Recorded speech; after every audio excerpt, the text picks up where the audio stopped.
Hi, this is Nita, and this is what I did for today.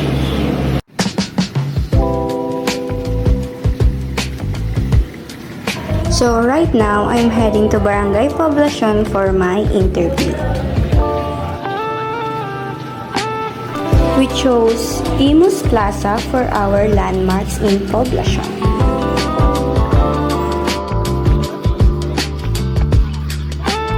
We explore other landmarks in Poblacion like Imus Cathedral.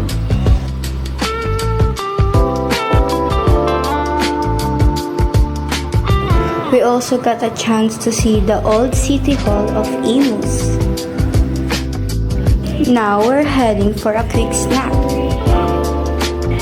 We saw this vendor that sells balut. Balut is one of the famous street foods in the Philippines.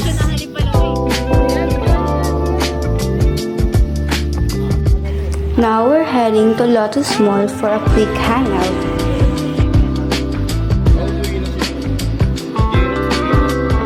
We had fun playing billiards and listening to a good music. That is all. Thank you!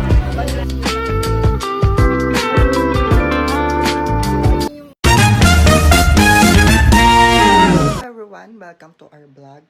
Today we'll be interviewing people in Poblacion for our performance test in PKLP. And samahan nyo ako.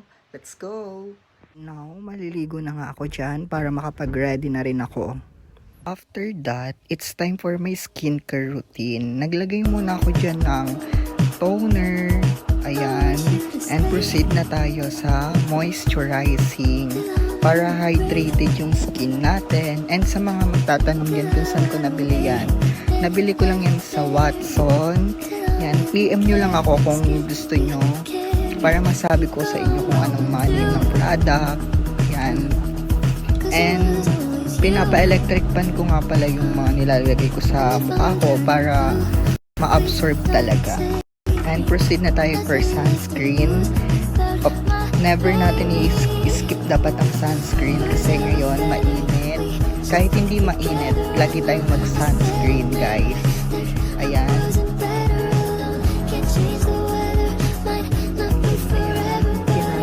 Sa buong mukha ko yung sunscreen. And i-blend lang natin. And ayan, pinakita ko lang din yung ginagamit kong body soap. Diba?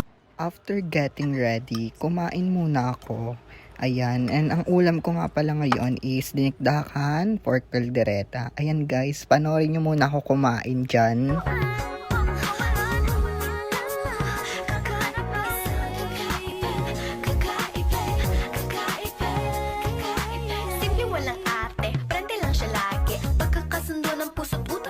Pagkatapos ko kumain, kinuha ko yung ice cream sa ref. Ayan, hindi siya isda, ice cream siya. Yan, sobrang sarap. Sobrang sarap talaga guys. Favorite ko talaga yan. And panoorin nyo na lang ako dyan kumain.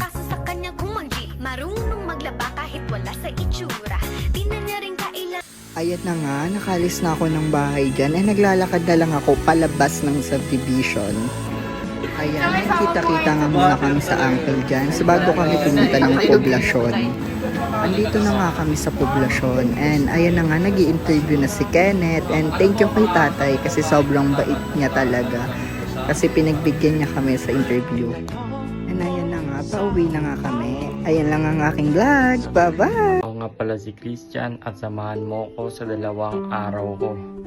Dito manonood kami ng volleyball. Dito patapos na yung volleyball kaya pupunta kami sa parokya. Ayun na, nandito na kami sa parokya, gagawa kami ng props. Dito tapos na kami gumawa ng props kaya babalik na uli kami sa court para manood naman ng basketball. Ito na nga, nanonood na kami.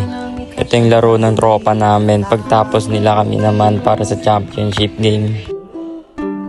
Panghawakang sasamahan kailanman, ngunit saka na lang pagkakawalan.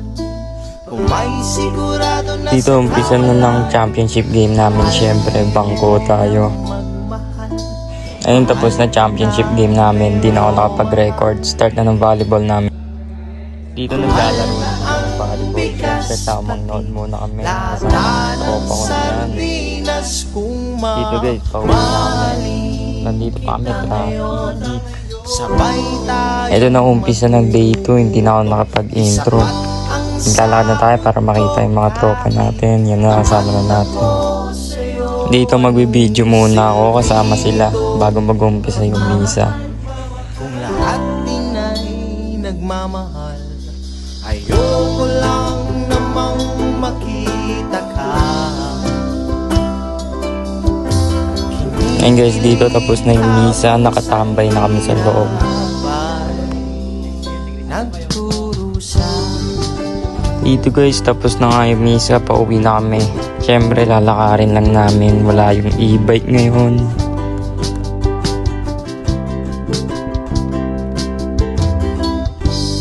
Kung nalulungkot ay pupuntahan ka.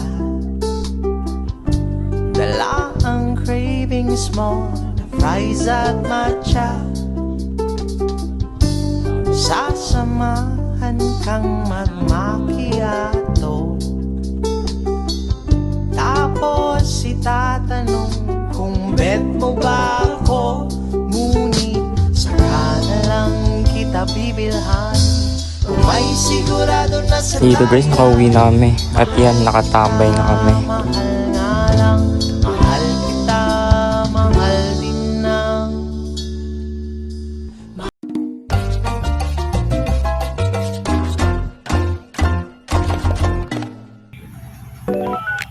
Hi everyone, I am Margaret Panangkat from 11 and today we're going to talk about the experiences I've had since I was born.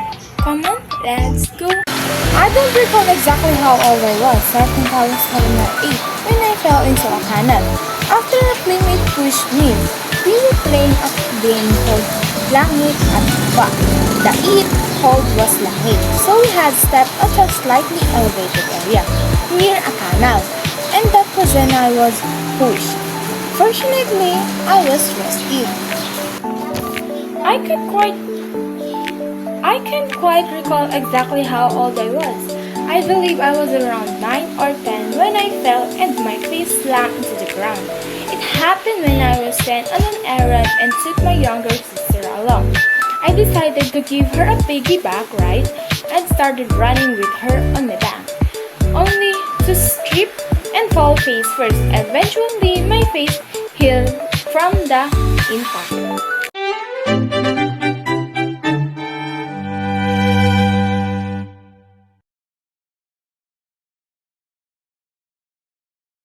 Yo, what up?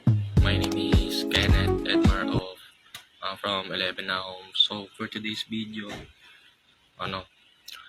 pupunta muna tayo ng school kasi bibili tayo ng uniform. Tapos, pupunta ng SM Molino. And tapos nun, dadalawin natin yung pinsan ko. So, tara! What up? Kakatapos ko lang maligo. Magbibihis lang ako sandali. Tapos, alis na. Bye-bye.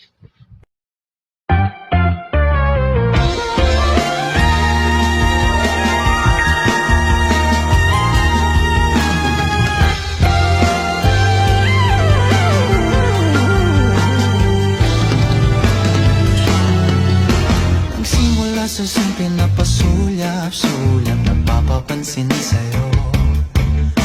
Umabot sa palitan ng mga mensahe, kilig na kilig ako. Kumusta, kain na, hello, magandang umaga.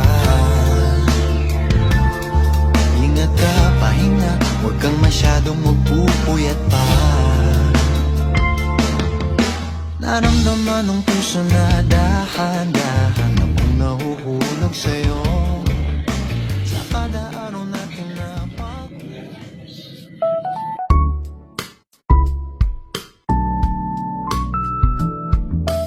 Hello everyone, this is Sam and get ready with me as I tell you who I am. Hello again everyone, let me introduce myself formally. I'm Samantha Nicole Calon Ramirez. I'm studying at UNIDA Christian College. I'm 16 years old, senior high school student that loves makeup, also love playing video games, and also loves eating as her comfort thing. I also love playing board games or mind games. Those are the things that makes me feel comfortable and safe whenever I feel sad or down. Doing something that comforts you can take away the negative energy around. So keep letting yourself shine just the way you are. Don't bother yourself thinking about people's opinion, but instead, do what makes you feel safe. In that way, you will feel much lighter, livelier than before. Before I started doing those things, I'm always self-isolated. But then the time flies, I met some real friends that cheered me to do the things I'm comfortable with. Those friends are not just friends but a family of mine. They were the reason I started being like this and being comfortable enough to show who I really am. So to those people that are still isolating themselves because they're scared to socialize, try looking on the bright side. Not all people are mean just like we expected before we came up. Those thoughts of ours are just negativity and won't bring us any gain. So embrace yourself to shine bright. That's all.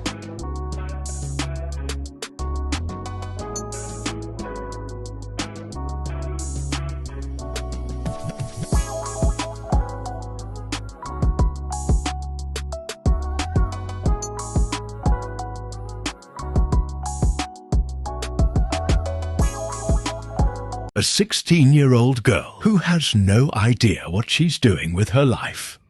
This is Cheska. And come spend a day with her.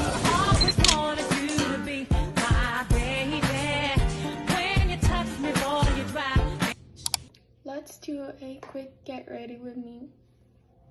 Of course, I need my playlist.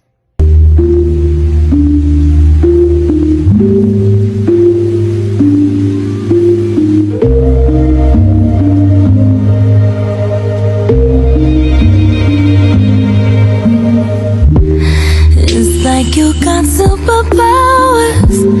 Turn my minutes into hours. You got more than 20/20, babe.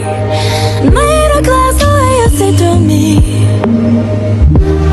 You know me better than I do.